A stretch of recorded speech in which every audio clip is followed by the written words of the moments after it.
اهلك كلبك لعب علشان الهيبرة بتاعته تقل. الجملة دي مشهورة طبعا، وفي جزء منها صح وفي جزء منها غلط. احنا لو بنتكلم على كلب نشيط صاحبه بينزله كل يوم مش فترة كافية، مثلا لما هيجيب كرة ويقعد يلعبه شوية والكلام ده كله، الكلب يعمل شوية مجهود والكلام ده، الكلب هيجي على آخر اليوم الدنيا كويسة، هينام، هيبقى أهدى، الكلام ده كله. ولكن لو بنتكلم على كلب هايبر اكتف حقيقي، اللي هو عنده فرط نشاط اصلا، والكلب مش بيعرف يسيطر على نفسه، والكلب اندفاعه كبير جدا، والكلب عنده مشكله سلوكيه حقيقيه في الهيبره، الموضوع ما ينطبقش عليه تماما لسبب بسيط جدا.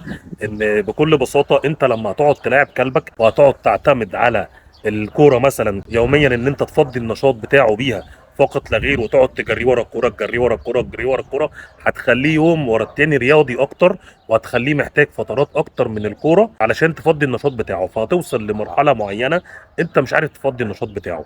ولكن الصح اللي بيتعمل في الحالات اللي زي كده، ان بكل بساطه ان انت اول حاجه خالص، الكرة دي بتبقى جزء من اليوم، بيبقى ليها ميعاد معين، بيبقى ليها اسس معينه في اللعب، ان هو لازم قبل ما ياخد الكرة يهدى، لازم يتعود يطلع يقف فوق مكان مثلا، يهدى شويه، يعمل ستي، بعد كده يجري ورا الكرة، ترمي له الكرة ويستنى ويعمل ستي، يشغل مخه، تخبي له الكرة يدور عليها، والكلام ده كله. من ضمن الحاجات التانية اللي لازم تعملها مع كلب عنده هايبر اكتيفيتي، ان انت لما تنزل معاه الشارع مش تجريه بقى وتخلي على اساس انك انت تفضي البطاريه بتاعته والطاقه والكلام ده كله، فبالتالي برضو البطاريه بتاعته تزيد مع الوقت، وتبدا يبقى عندك مشكله ان انت مش عارف تلبي احتياجاته.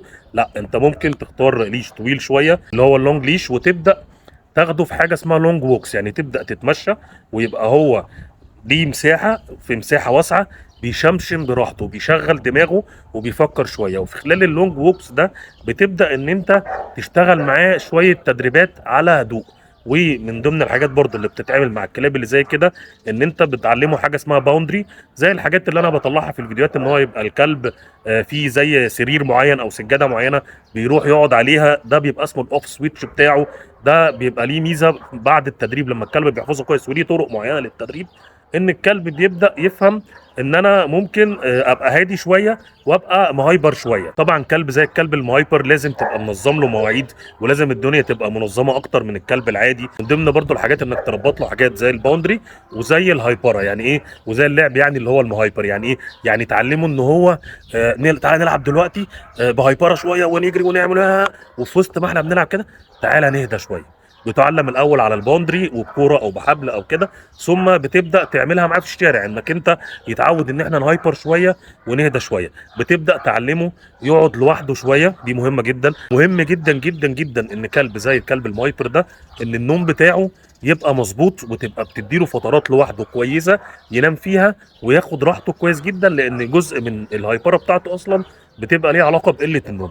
بس كده، كل حاجه ليها طريقه، ومش كل كلب زي التاني، ومش كل حاجه بتتعمل مع كلب تنفع مع كلب تاني. بكل بساطه العبوا مع كلابكم بالكوره، العبوا مع كلابكم باللعب، كل الكلام ده كله. ولكن لو كلبك عنده مشكله هايبر اكتيفيتي حقيقيه، وانت حاولت معاه الطرق التقليديه وما نفعتش، لازم تبقى فاهم ان انت لازم تتجه الى طرق اللي هي بتبقى متطوره شويه وبتعالج النقطه دي.